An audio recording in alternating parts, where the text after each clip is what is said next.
People die all the time, but in this video, they die on stage or in the public eye. It's simply just called It Was Her Last Programme, but it is a compilation of people who have died on camera. Let's check it out.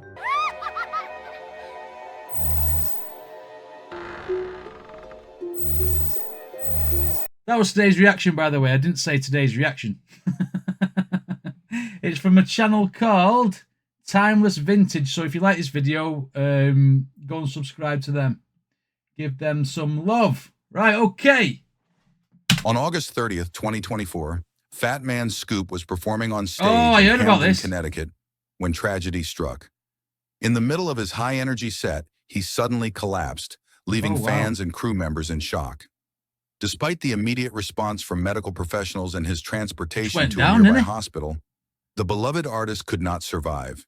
He was not the first one. There have been many performers, especially musicians, who have gone through this while live performances on stage. Whoa, did you see that one then? With blue top on. Especially musicians who have gone through this while live performances on stage. Big Pokey. Oh, shit. Did you see that one?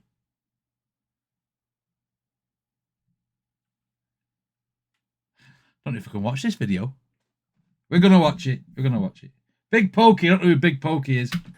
Big Pokey, whose real name was Milton Powell, was a legendary rapper from Houston, Texas, and one of the founding members of the Screwed Up Clique. Right. If you've ever heard of the chopped and screwed style of hip-hop, Big Pokey was one of the key players behind it. He got his start in the 90s working closely with DJ Screw, and he really made a name for himself with his 1999 album, Hardest Pit in the Litter. Wow. His freestyle on June 27 and his feature on Paul Wall's Sittin' Sideways are still iconic in the rap world. Okay. On June 17, 2023, during a live performance in Beaumont, Texas, Big Pokey suddenly collapsed on stage. Look at that. He was rushed to the hospital, but sadly, he passed away overnight at just 48 years old. He was just rapping and then went backwards. I wonder what happened before he actually dropped. Like, obviously it says there, he's not said it yet, but it says there, according to the autopsy, he suffered a heart attack. But, I mean, wow. Scary, that, isn't it? According to the autopsy, he suffered a heart attack with underlying health issues like hypertension, high blood pressure, diabetes, and obesity contributing to his untimely death. Okay. Big Pokey wasn't just the deadly combination, hypertension, obviously high blood pressure, and diabetes. They go hand in hand, but they also, you know, work against your fucking body, don't they? Rapper. He was a cornerstone of Houston's hip-hop culture, and his influence is still felt today. Fans and fellow artists continue to honor his legacy, keeping his music alive for generations to come. I've never heard of him, me. Sergio Denis. Who's that? On March 11th, 2019, during a concert in San Miguel de Tucumán, singer-songwriter Sergio Denis experienced a devastating accident. While performing, he fell from the stage, a drop of about 3 meters, and landed in an orchestra pit. Wow. The fall left him unconscious with a severe head injury and a broken shoulder. Dennis was rushed to a nearby hospital where doctors placed him in an induced coma due to the critical nature of his injuries. Despite ongoing medical care, he never regained consciousness. Why was there a stage with a 3-meter drop? Why? Why was there no barriers around it? 3 meters is like quite high.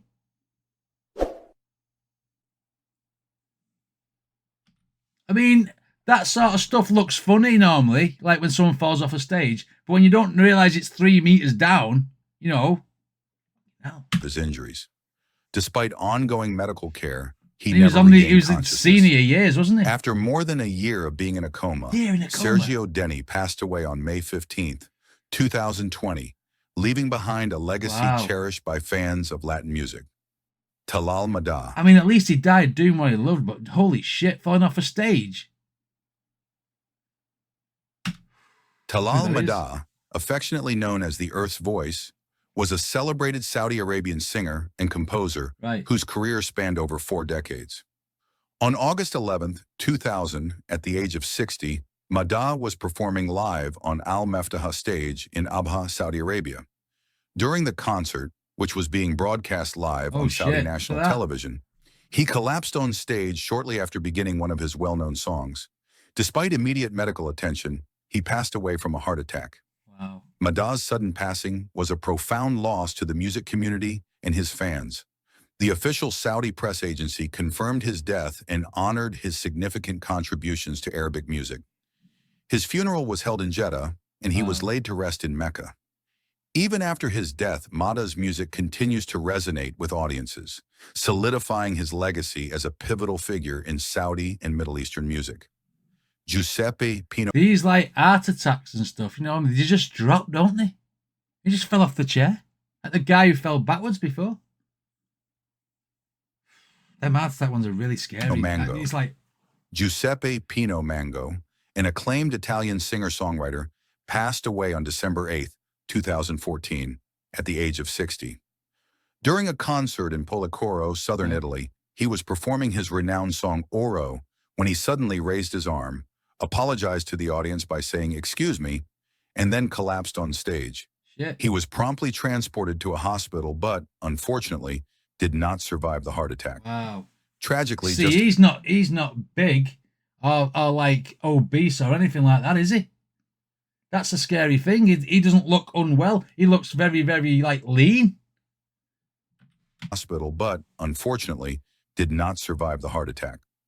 Tragically, just a day later, his older brother, Giovanni Mango, age 75, suffered a heart attack during Pino's that's wake unlucky, isn't it? and also passed away. Pino Mango was celebrated for his unique fusion of pop, rock, folk, and world music, Wow. and he left an indelible mark on the Italian music scene. His untimely death was a significant loss to the music community and his fans worldwide.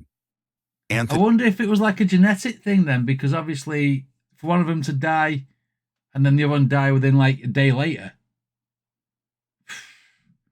Broken heart. I mean, I've heard that before. You know what I mean? But wow. Crazy.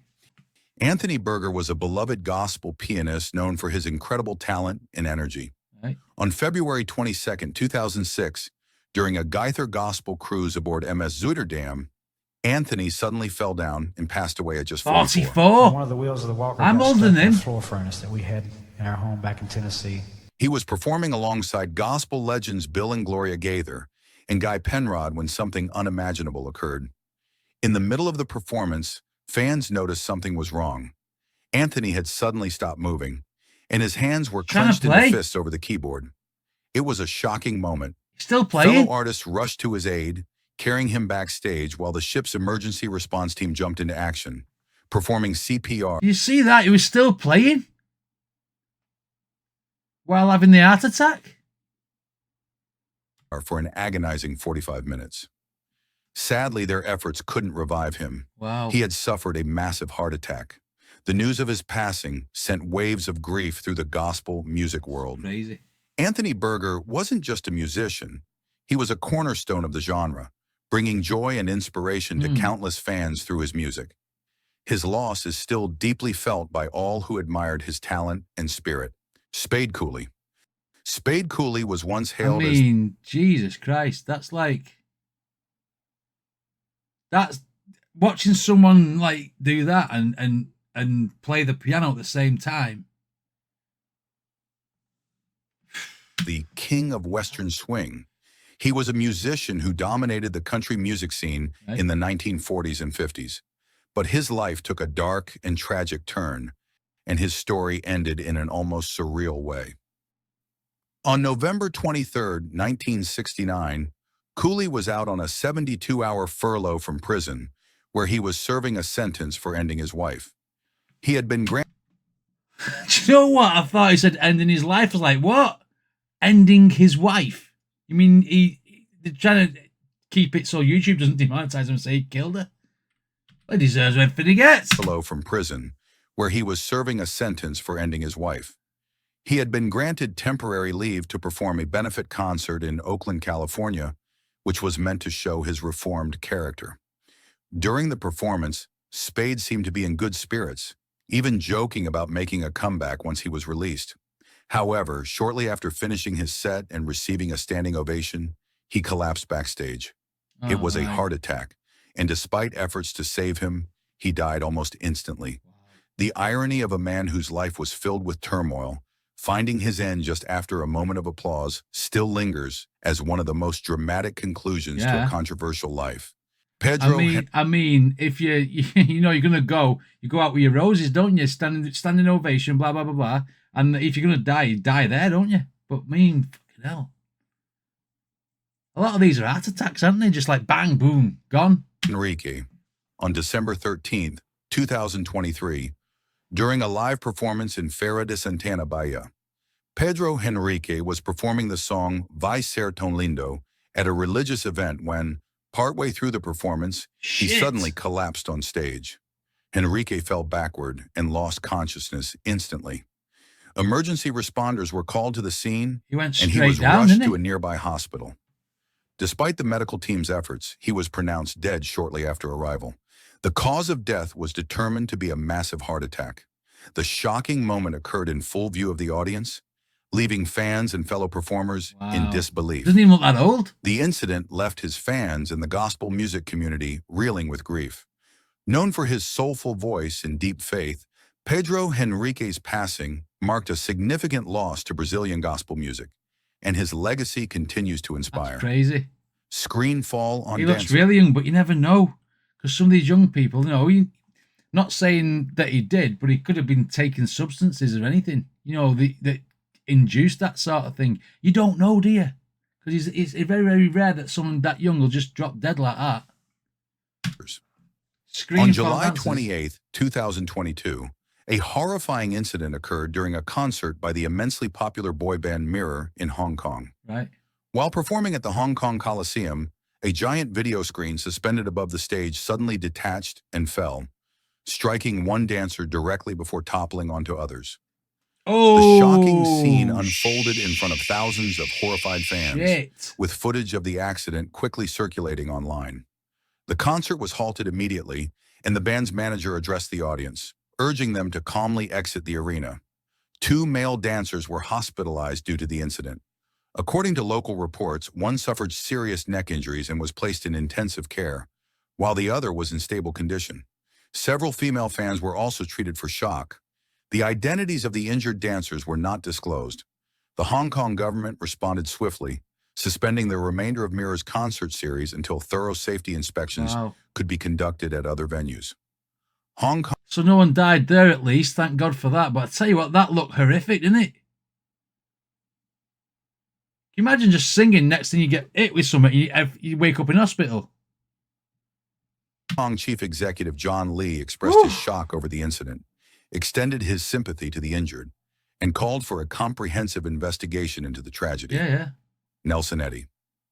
On March 5th, 1967, iconic entertainer Nelson Eddy suffered a tragic incident while performing at the Sans Souci Hotel in Miami Beach, Florida.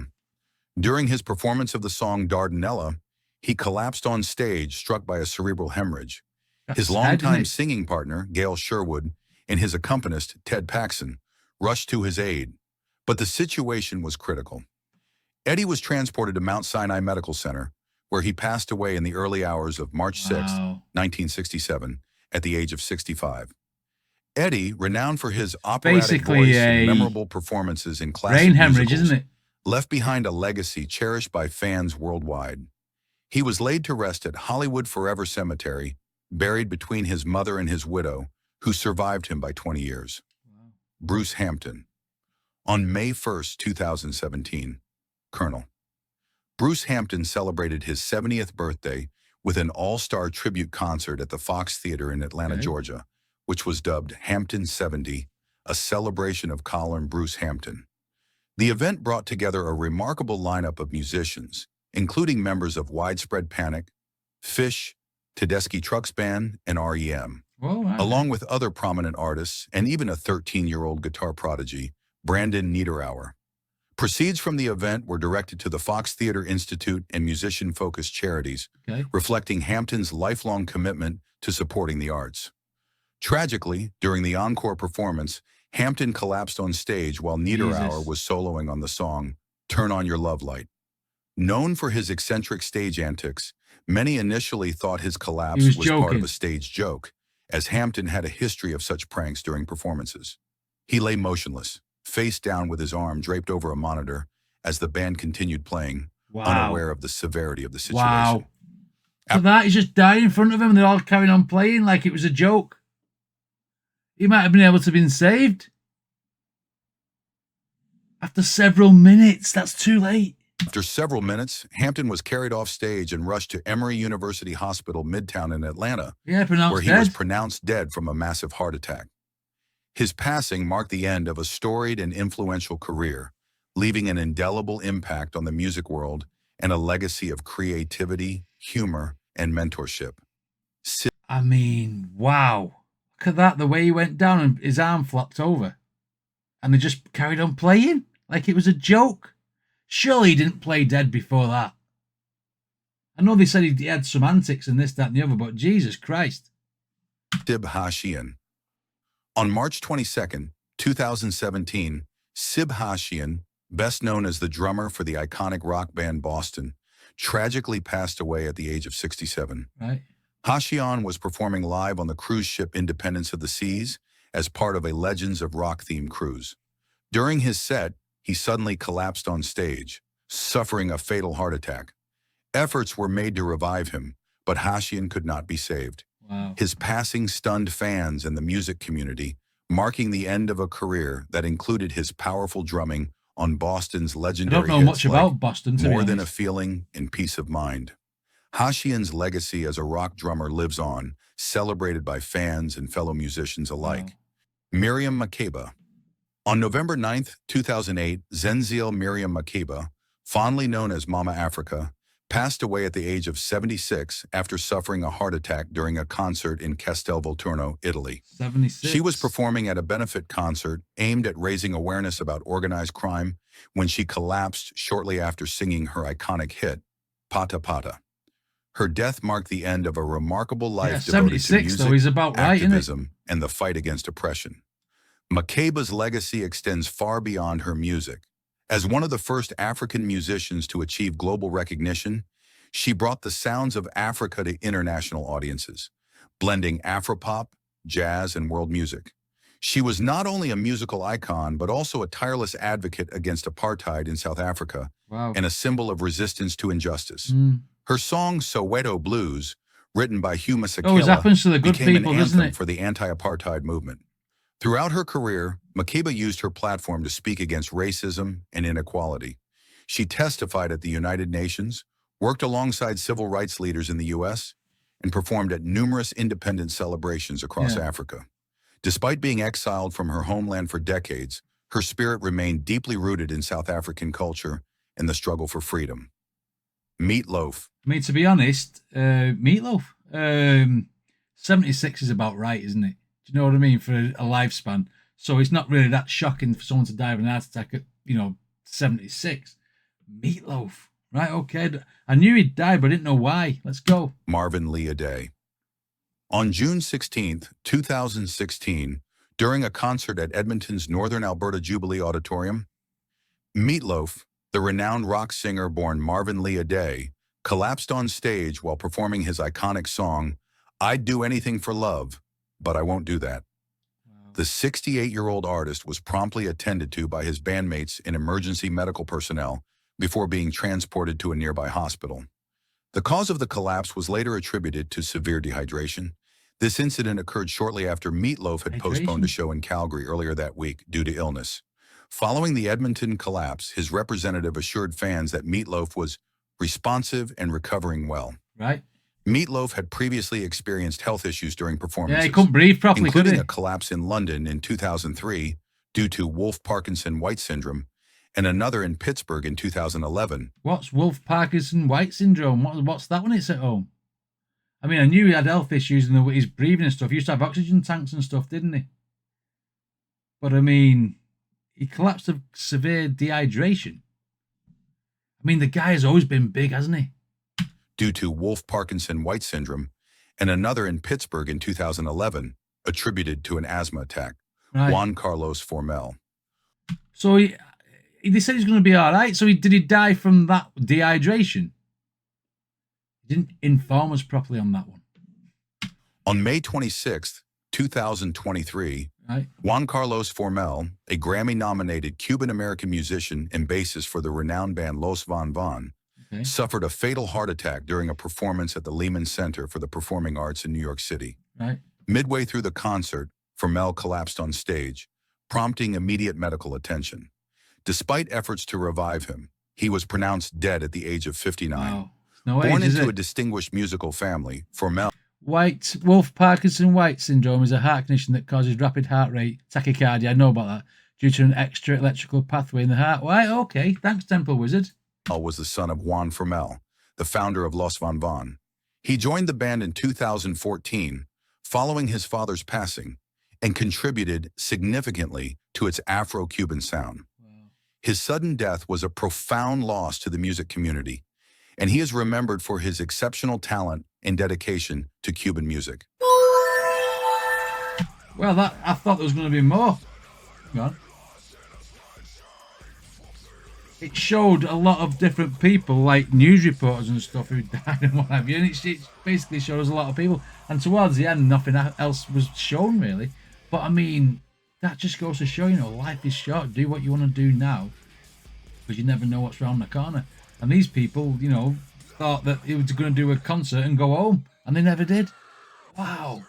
Wow. What a crazy video that was. That one with the TVs, though. I bet someone got for that. You know what I mean? Anyway, what did you guys think of this reaction? Let me know in the comment. Don't forget to check the original video out. And I shall see you next time.